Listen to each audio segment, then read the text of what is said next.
Hello everybody and welcome back to my channel. If you're new here, my name's Laura and I am a psychic here on YouTube, but I am newly expanding into more broad topics of self-love and world healing. It is my mission here on earth to leave this place better than I found it. And today we are going to talk about the number one way we can topple this toxic patriarchy that exists in this country and in this world, and that is by feeling more confident in your skin.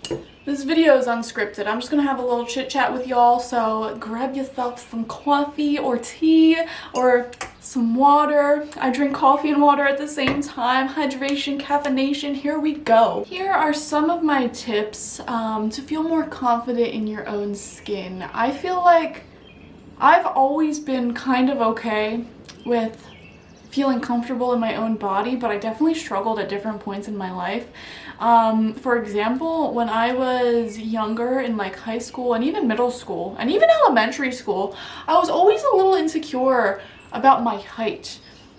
Like, I wasn't even that tall. I mean, in elementary school and middle school, I was taller than the entire class. Like, I was the tallest person there.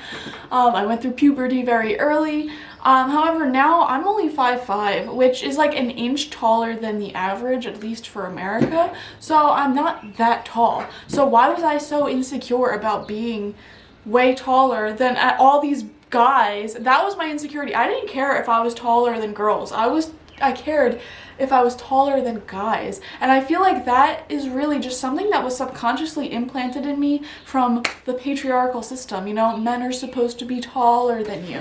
All of these, you know, people in the media show like pictures of guys who are like 6'5", and then these tiny little girls who are like 5 foot tall. And then in my head, I'm just like, all right, well, clearly no guy wants to be with a girl who's taller than them, and I don't want to be with a guy who's shorter than me. Like, I felt really insecure. When I was in high school, I didn't date this guy, but we like kind of talked a little bit, and I was really insecure. Whenever we would like walk next to each other, he was like an inch shorter than me, and that made me really insecure. And it's just like, why? And so one day somebody told me, Laura, why are you so insecure about your height?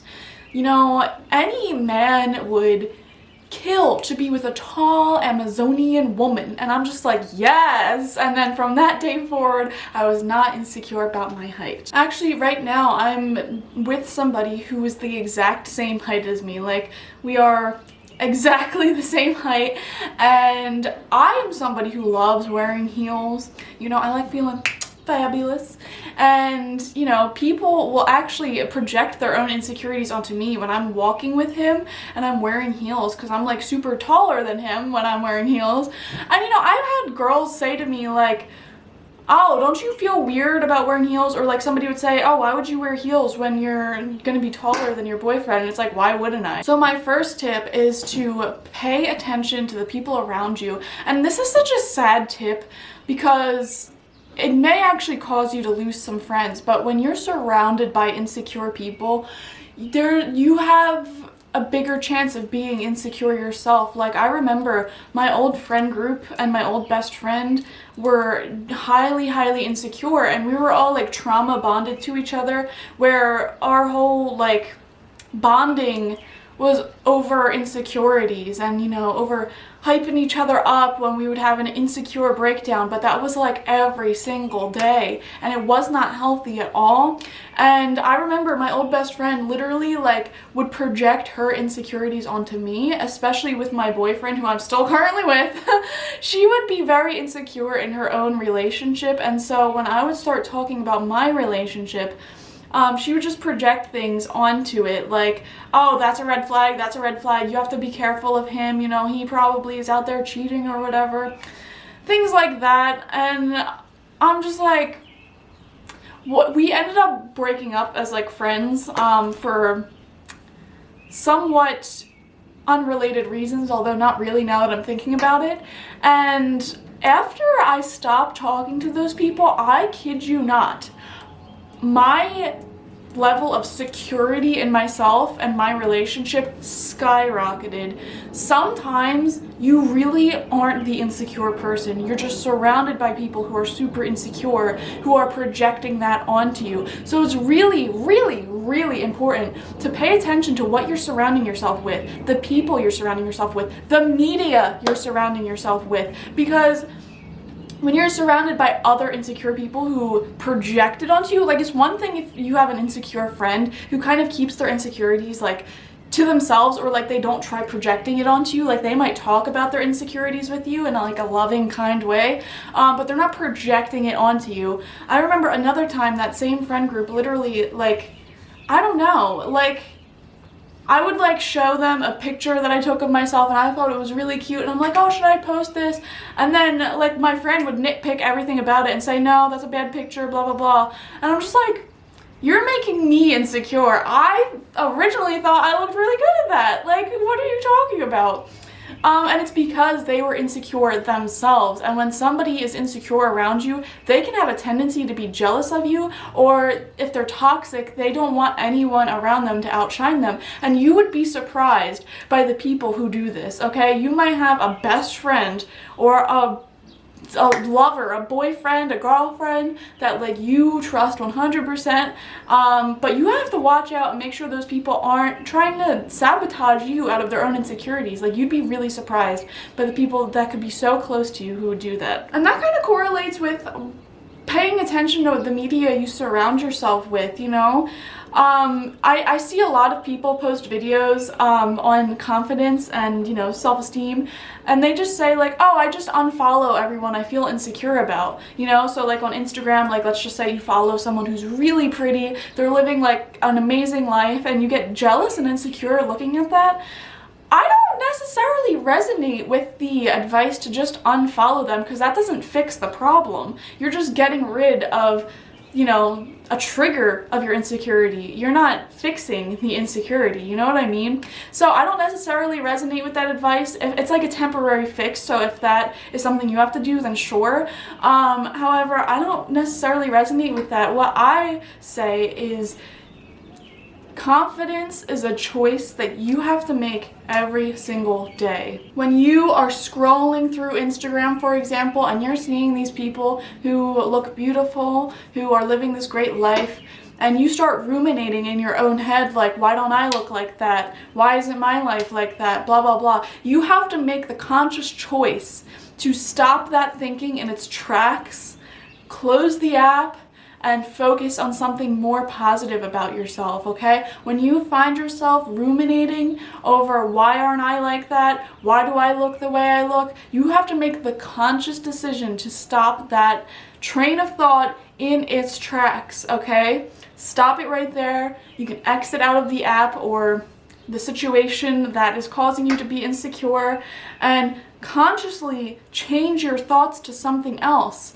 especially consciously changing your thoughts to positive affirmations about yourself. So for example, you could say, oh, well, it's totally fine. I'm happy for that person. They're living their best life. I know that on social media, people just share the highlights of their life, and they probably have their own drama like everyone else, their own, you know, weak spots like everybody else, and they're just showing the good side, and I'm happy for them that they're living their best life. And then you could change it into positive affirmations about yourself. Like, my progress is happening on its own time, you know? I'll reach my goals when I reach them. I'm happy with the way I look. Even if you don't believe that, it's important to change your thinking to that. You have to consciously choose to think positively about yourself. And then over time, as you keep doing this, even if you don't believe it, like if you are saying to yourself, I love my body, I love my belly, and you don't believe that as you're thinking it to yourself, and you're just like, this is a load of garbage, like I don't believe any of this, I assure you, the more you repeat this to yourself, over time, you're going to start believing it. So really, that's why I say, like, the biggest tip I could give you is that confidence is a conscious choice, okay? You have to consciously decide, I'm confident now. You have to consciously decide, I'm going to stop my insecurities in their track and shift them to positive affirmations about myself. That is a conscious choice you have to make. Another thing, if you're watching this and you're younger, like if you're a teenager or even younger, you have to understand confidence tends to come with age, okay? And if you are a woman, especially a woman of color or a minority in wherever you live, you have to understand that society is against you, okay? Society and the way we run our media for so many years has been so designed to make you feel insecure, to make you lack confidence, okay? If we look in our media, there are just totally unrealistic images of what people are supposed to look like. The beauty standards are so unrealistic for the average everyday person. If we look at the Kardashians, I don't hate the Kardashians, okay?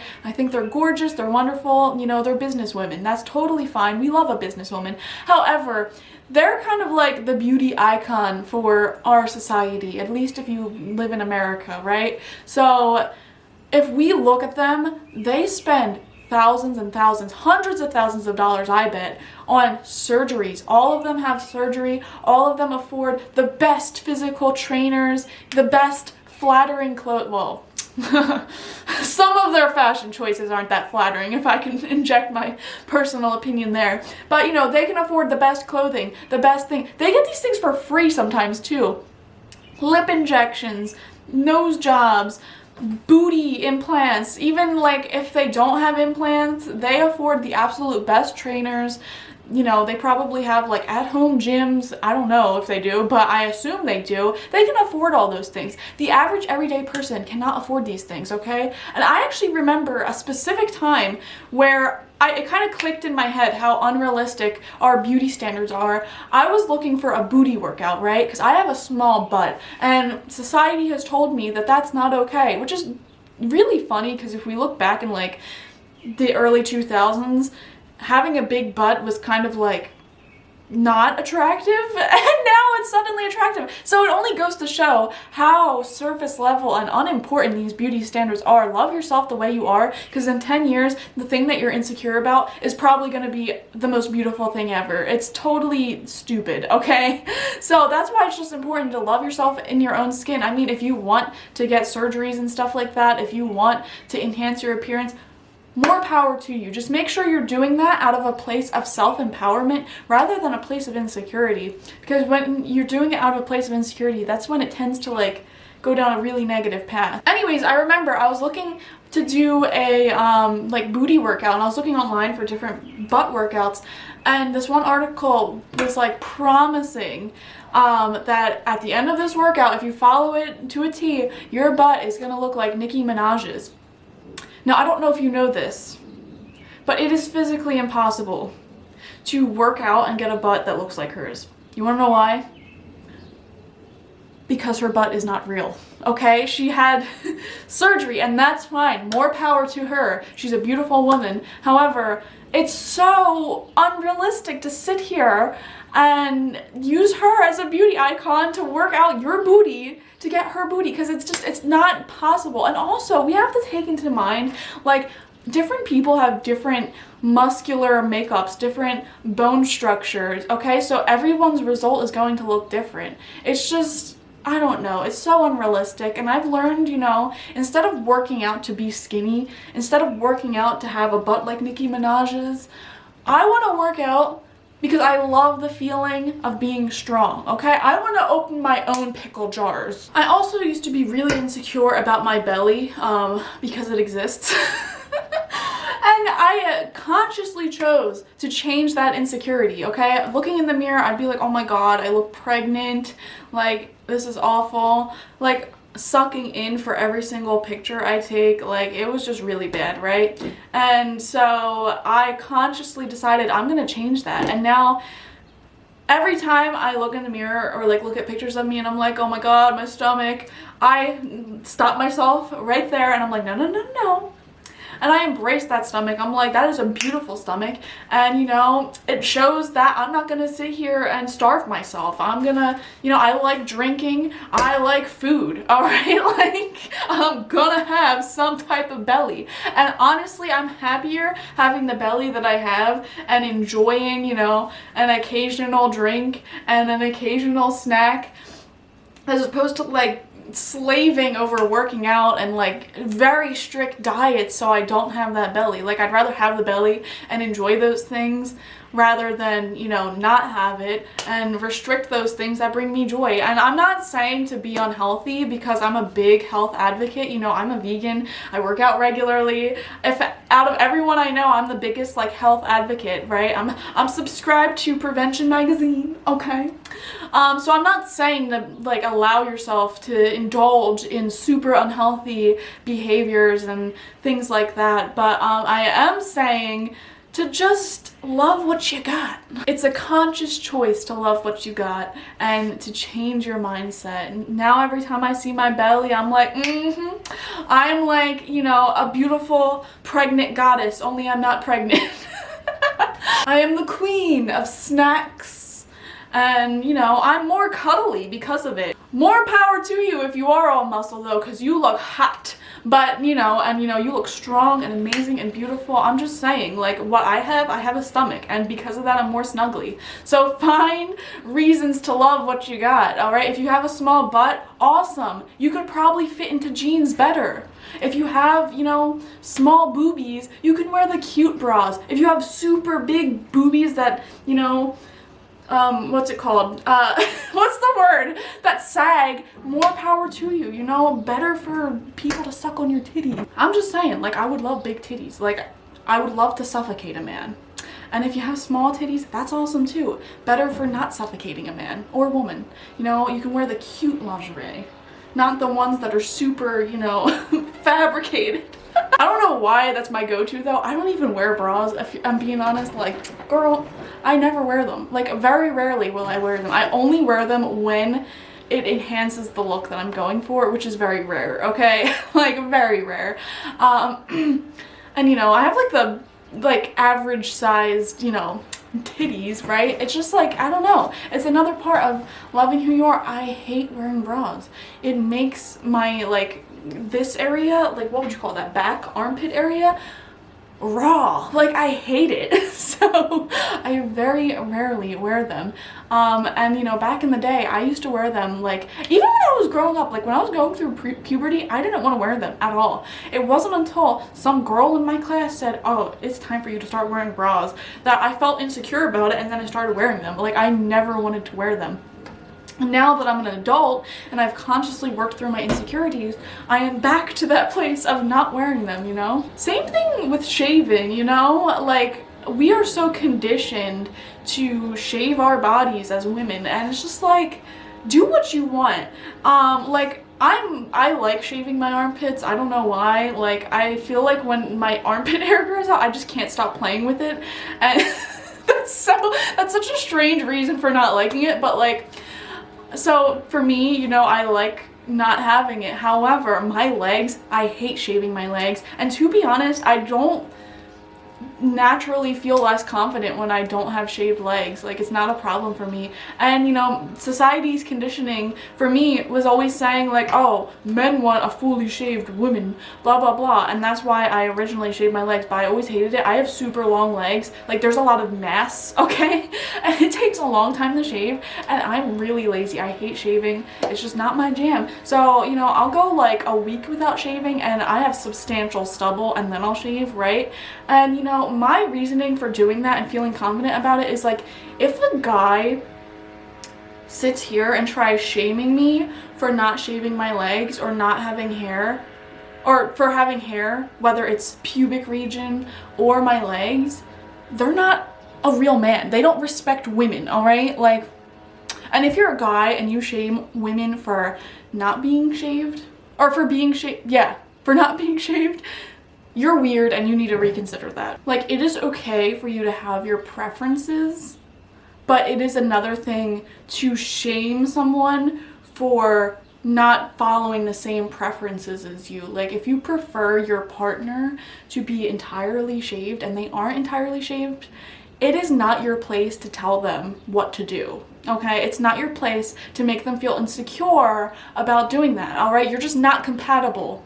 All right, now if you have like a long-term partner and you state your preference, like, oh yeah, I prefer like, you know, a little bit of hair, or I prefer shaved, but like, it's fine. Like, I'm not gonna not do things with you if you don't follow my preferences. Like, I've had a partner that was like, you know, telling me their preferences for being shaved or whatever, and they're like, but I don't care either way. It's just like my ideal preference is that, but like, I'm not gonna be less turned on if you don't follow that preference, which makes so much sense. Okay, it makes so much sense. Like, I've never like been in a situation where I'm attracted to someone, I'm talking to someone, and like, they might have a little bit less hair than I prefer, or a little bit more hair than I prefer, and that makes me stop talking to them, because that's weird. It's such a minor preference. Like, yes, I would prefer everyone I talk to be a vegan, because that's awesome. That's not gonna make me stop talking to them, because that's such a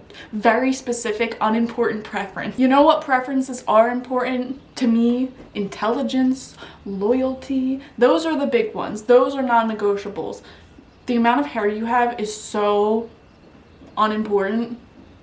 So do not let anybody try to shame you or tell you what to do with your body, okay? Because that is so unimportant. And also, can we talk about these guys having preferences for what you do with your body who literally have zero hygiene and don't know anything about female anatomy? Like, can we talk about that? Like, you're gonna tell me what to do with my body, but you can't even tell me what ovulation is or where my clitoris is? Like, I don't think so. You literally can't even shower every day, and you're gonna sit here and tell me to shave every day? I don't think so. And if you love yourself, you are not gonna put yourself in situations with people who are gonna sit here and act like, you know, shaving or wearing a certain outfit or putting on a little weight is like such a big deal. I am just at a place in my life where I do not have time for boyos who are gonna sit here and say, oh, I would prefer if you would like shave your entire body and look like a toddler. And like, I don't care, okay? It is a gift that I'm even here in your unclean bedroom, okay? You're not gonna tell me what to do with my body, okay? You would have to have a lot of like audacity and confidence to sit here and allow someone to open up to you emotionally and physically and then tell them to change themselves, huh? And y'all, you gotta make sure you're not doing this too, because when you're trying to make other people change, you're being a part of the problem too. So my boyfriend, he's short for a guy. He's 5'5", 5'6", which is considered short. That's like shorter than 90% of other guys. He's experienced a lot of hate from women for being short. Like, just strangers would walk up to him and be like, oh, you're really cute, it's such a shame that you're short though. Like, what? I'm talking to men too when I make this video. Like, literally, you should be out here loving yourself. You know, your self-confidence is important too. Men experience a lot of, you know, criticism for how they look.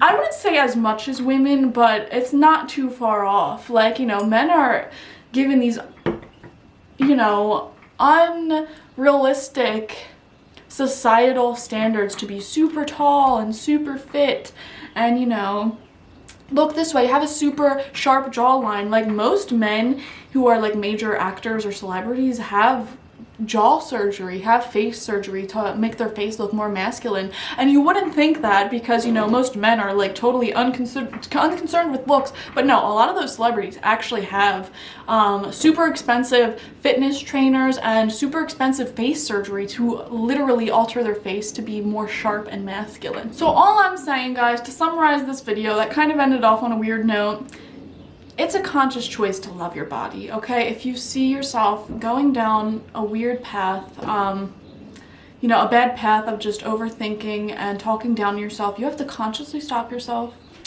shift the the thought process and find a reason to love that part of your body or to love yourself, okay? Stop surrounding yourself with insecure people, because I'm telling you, insecure people are like a plague. Their insecurities will rub off on you, especially if they're projecting their insecurities onto you. Like, I remember my sister was so insecure. She would sit here and bully me about my feet, which are such a weird body part to bully you about, but I was like genuinely insecure about looking like I have big feet, because my feet aren't even big, they're pretty average sized, but I'm like flat-footed. And then I'm just like, that's such a weird insecurity. It's such a weird thing to be insecure about. And then once I moved out and I was not around her anymore, I'm just like, I actually have very pretty feet, if I do say so. Objectively speaking, my feet are pretty, okay? So I don't know, like, it's so important for you to not surround yourself with bullies and insecure people who project that insecurity onto you. It is life-changing. I can't even describe how more confident I felt when I was no longer surrounded by people who projected their insecurities onto me. And you have to do the same, even if that's something hard for you to do. Even if these are people you've been surrounded by for years and years and years, it's time to walk away, or at least distance yourself from them, and notice if there's any difference, because I can guarantee you there will be, all right? And also, keep in mind, you're beautiful, okay? That's my final statement. You are beautiful just the way you are. And yeah, I love you guys. Bye.